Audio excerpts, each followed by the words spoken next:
Empowered people make informed decisions that lead to living a life without regret. This is Sara Khaki and Shawna Woods from Atlanta Divorce Law Group, and this is the Happily Ever After Divorce Podcast. Welcome to the Happily Ever After Divorce Podcast. I'm Sara Khaki with Atlanta Divorce Law Group, and I'm joined by our very own managing partner, Shawna Woods. And today we're discussing adultery and how it impacts breakups. Is it the cause of a breakup? Is it the cause of the end of a divorce? And how do you respond afterwards? Shawna, I know you have very specific thoughts and some interesting insight into this. Why don't you get us started on this conversation? Absolutely. And I am going to pull on my experience here. And, I have been practicing for nearly 22 years now. In all of that time, in 22 years, I have had one court, one time, find that adultery was the cause of the breakup of the marriage. And when we look at what the actual cause is, oftentimes we kind of say, oh, adultery was a symptom. But specifically here today, I want to talk about that client who comes in and really wants you to hire a private investigator. They really just have to know for sure. They have to know for sure if their spouse is cheating. They don't want the divorce unless they know for sure. Or even when they tell me, absolutely, I want the divorce, but I have to know for sure, right? It's a very interesting conversation that we start to have because I want to know what it is, why they say, I have to know for sure. And I'm putting that in quotations because the vast majority of time when someone comes in and they're wanting to seek to find out if their spouse is cheating, the issue is either they don't trust their spouse for good or not good reasons, or they don't trust their own instincts. So let's talk about not trusting your own instincts first. If you're coming to me and saying, my spouse is hiding their phone, my spouse is going off in the other room to talk to somebody, my spouse is working late, but they're not at the location they said they were, all these little clues that are leading up. And I ask, well, what does your spouse say when you confront them? Well, I haven't confronted them. Or they deny it when I confront them. So the next question for me is, do you believe right now in your heart that your spouse is cheating or not? And if they can't answer that question, most of the time, I'm going to send them to therapy before I'm going to send them to a private investigator. Because you're not listening to things of yourself that is telling you there are some red flags here, you're not addressing it in your marriage, and you're not addressing that within yourself. There are times when people come to me and they say, I think my spouse is cheating, and none of those little things are happening. It just turns out sometime in their past, maybe they've been cheated on before, or maybe they've had some reason to lose track of trusting themselves. And again, the next step is therapy. You need to figure out in yourself whether it's not you're not trusting yourself for a good reason or not trusting yourself for a bad reason before you even work on the marriage. Or even go through the divorce process, because so much of the divorce process requires you to start trusting yourself again, right? Because there's a whole identity crisis that happens throughout the divorce process and even after getting divorced, where you're not sure, who am I if I'm not this married person? I never would have identified myself as a divorced person. Now I have this new thing that I have to choose whether I want to carry it on as my identity or not. And so you have this dark period where you're not sure you can trust yourself, you're not sure who you are. And in the early stages of it might be even before you get divorced, it starts showing up because you're looking for this smoking gun moment that can put everything in place and dictate who's the good guy and who's the bad guy that brought us here. And what if you'll never get that? Right. And if you don't trust the other person, that's a whole other conversation. Have they done something that has shattered your trust? Or is there something in the relationship itself that the trust was never built? Right. So you need those conversations as well. And to Sarah's point, You're going to need therapy going through a divorce anyway. So prior to starting the divorce, if you're hinging on, I need to know, what you first need to do is go to therapy and or marriage counseling to figure out what is the trust issue, either with yourself or with someone else. But we also have those, is adultery the cause of the breakup of the marriage if it is happening? Mm-hmm. And most of the time it's not. Most of the time, there's something else going on, whether it's these trust issues that we've been talking about, or it's a breakdown in the marriage of itself. Yes, I 100% agree that adultery is usually the symptom of something larger. I do think you have situations where that one spouse is just a lack of a better word, just a straight up asshole, and they have don't take any have no compassion, don't take any of them commitments seriously, and you're just dealing with somebody that whatever title you want to put on it, doesn't care and does whatever they want, and you're just with a bad person. But outside of that, when you're talking about the bell curve of people whose marriage ends up in infidelity, um, usually when you dig past it, there was a lot more going on that led to that point. There was a point where somebody had absolutely just checked out. Somebody and one person might have sent signals for a while, hey, this is what's going on, and we need to work on this, and the other person avoided them, or somebody disconnected from them, or there's also situations where your spouse just doesn't trust you even though you've never done anything, and you get to the point where you're like, what, why does it even matter? I always tell clients it takes two people to make a marriage work, and it takes two people to break it apart. It doesn't always mean that both people can be 50-50 at any given time. Sometimes one spouse is at 90 and the other one's at 10. Sometimes one's at 70, the other one's at 30, just depending on what life brings and what each person's strengths and weaknesses are. But at the end of the day, if both parties can take responsibility for the making of a marriage as much as of a breakdown of it, it is a lot easier to move on. Not saying that being cheated on isn't such an incredible betrayal, so hurtful, so painful. I mean, we see clients that have gone through it, and it's devastating. And it really takes a lot to get past that. But the one way to get past it is to forgive yourself, because there is a part of you that feels somehow you participated, whether you turned a blind eye, whether you weren't paying attention to something, or whether you want to blame yourself for pushing somebody in that direction. But first thing to forgive yourself for it. And second thing is to just say, okay, what was my part in this, so that if, I don't repeat this pattern again in my life. But staying angry about it and staying angry at yourself or punishing yourself or the other person, you're bound to repeat it again. And to Sarah's point, a lot of this that we're talking about is emotional, of course. I'm the one who comes in and says, and on the legal side, Right. because there is a legal side to this, because in Georgia, they still allow you to file on false grounds and say, the cause of my breakup is adultery. And then you have to go try to prove this in court. And what I challenge people is, what do you think that's going to get you? Right. Because if you're looking at, well, I just want the satisfaction of somebody declaring that they committed adultery, you're not going to get that kind of satisfaction that you believe you're going to get. Quite frankly, most of the time, court can be very anticlimactic, especially when we settle and all we have to do is present the documents. Going to court, going to litigation to prove that your spouse cheated on you is a very expensive way to get probably nothing.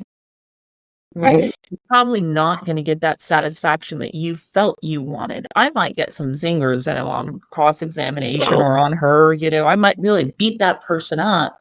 But if you have children, well, how is that good for anybody? Because then your co-parenting relationship is tanked. And if you don't have children, at the end of the day, it's not going to get you anywhere unless there's very specific facts. If they spent money traveling with a paramour, if they spent money buying things for a paramour, it's about the finances, folks, right?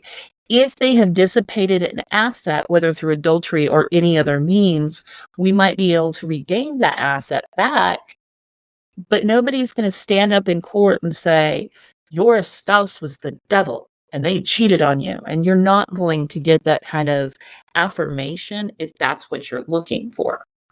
And most of the time when I find somebody who wants to file on the grounds of adultery, that's kind of what they're looking for. They're looking for punishment. In my experience, the courts do not normally, quote unquote, punish somebody for having an adulterous affair.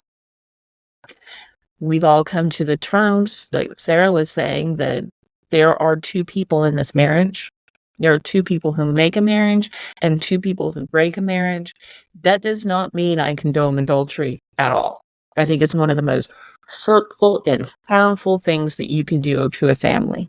To destroy somebody's trust in you at that very base level, I think is really something that somebody who has done that has to do a lot of self-reflection and coming to the table to think about where did I go wrong in this. So I want to be very strong and say I'm not condoning adultery, but what we're saying is that's the reason. If you're saying I need to punish my spouse because they committed adultery and that's why I need to know and that's why we need to file on it, that's not going to happen in court. The likelihood of that happening is very low. Yes, and I think it's important to internalize emotionally and remind ourselves that when we take responsibility for our part in something, it does not mean we take responsibility for somebody else's poor behavior, right? The reason Yes. we take responsibility for it is so that we can get past being the victim of somebody's poor behavior and not let that person have any more control or power over us. But it's not to excuse somebody's just immature, childish, very hurtful, painful behavior where they and use your own sense of responsibility as a scapegoat for them not doing the thing with integrity, which is speak up before something like that happens. So it's not meant to excuse that, and I think sometimes people get that confused, and it's hurtful when they hear that. Oh, what do I have to take responsibility for here? Really, nothing other than what signs or part of yourselves did you know that gave you any instinct that you might have shut down that you could have paid attention to? Or what part of yourselves did you not speak up for when you saw early signs? And then how are you not standing up for yourself now? And how are you staying responsible for this to not turn into an obsession for you? Because everything Shawna talked about at the beginning of this, when people have all these questions and they want to get a private investigator, sometimes they're doing this when the facts are clear, or the spouses even come out and mention, this happened, I'm sorry. And still, we have clients that may want to get all of the dirt, all of the information. It becomes an obsession. And I think there's multiple reasons it might become an obsession, and maybe we'll spell them out and help people identify them internally. First of all, you're not broken if you're feeling this way. We all have a intellectual brain that needs to be satisfied. We have an ego that's designed to protect us and keep us from harm. And if these things, when you are in a place where you're deeply hurt or you feel unsafe and your world's been shaken up, your intellectual mind and your ego is going to go into full gear. It is going to go like in full working mode to solve the problem and protect you, solve the problem and protect you. And if you don't balance that with self-care, with awareness, with therapy and a support system, and really just listening to your inner self and trust yourself, you will let that monkey brain that wants to solve problems and the ego that wants to protect you take over. And what will it do? It will obsess, and it will, your need to be right will go off the charts. You may start seeing things to be reality that aren't. You may start trying to validate things that aren't even real, because it's the only way you can make sense of your world at that point. So you may isolate other people in your life that are actually there to support you. Your need for control may go off the charts to the point you can make yourself sick because you feel out of control. And so again, your reality no longer makes sense to you because something you believed turned out to be false. Something you put your faith in, something you put your future in turned out to be false. So what else is not right? Where else am I out of control? What else do I need to question? And then you have an intellectual mind that just generally needs to understand its reality at any time. And when your reality has been shaken up or you're not sure why somebody would do this to you, you have a need to understand it. And I'm here to explain to you, you cannot control other people and you cannot always fully understand other people's behavior. You'll make yourself sick trying to do that. You can really just control the one thing you can is yourself. And the one person you need to understand is yourself. But you cannot externalize that. I think this is the rabbit hole people go down, and then they go and throw away their life savings on private investigators and lawyers, trying to feel more in control, trying to gain their identity back, trying to make sense of their reality and understand it. And whether it's us or the private investigator, we may never be able to provide that.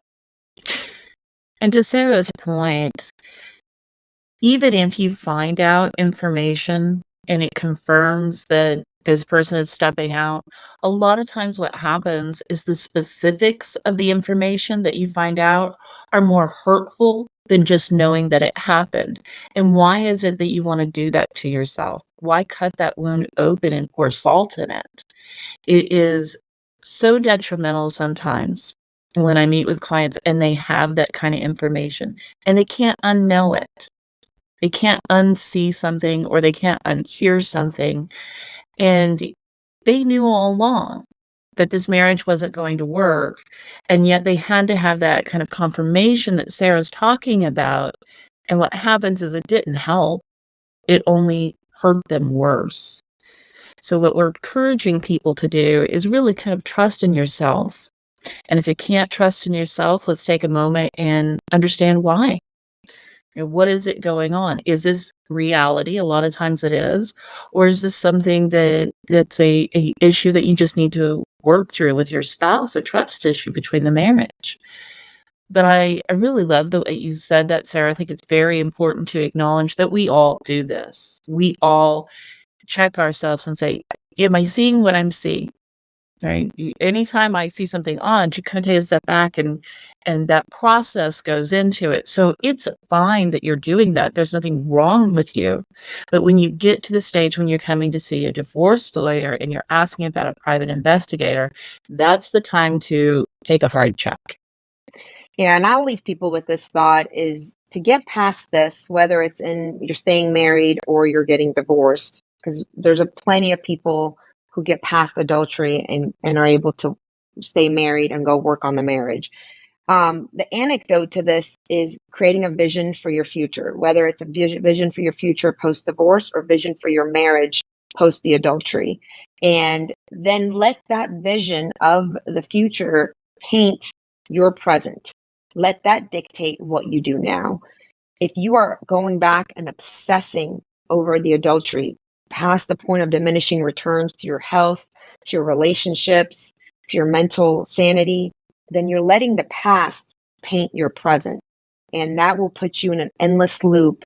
And no court's going to get you out of that. No judgment from the judge is going to get you out of that. So really, once you're past the mourning phase and you're like coming to terms with the reality, paint a vision of your future, divorced or working on the marriage, either one. Let that be the lens that you make your decisions for your present come from. Thank you, Shawna. Thank you. Thanks for listening to the Happily Ever After Divorce podcast. If you'd like to learn more, go to atlantadivorcelawgroup.com/resources.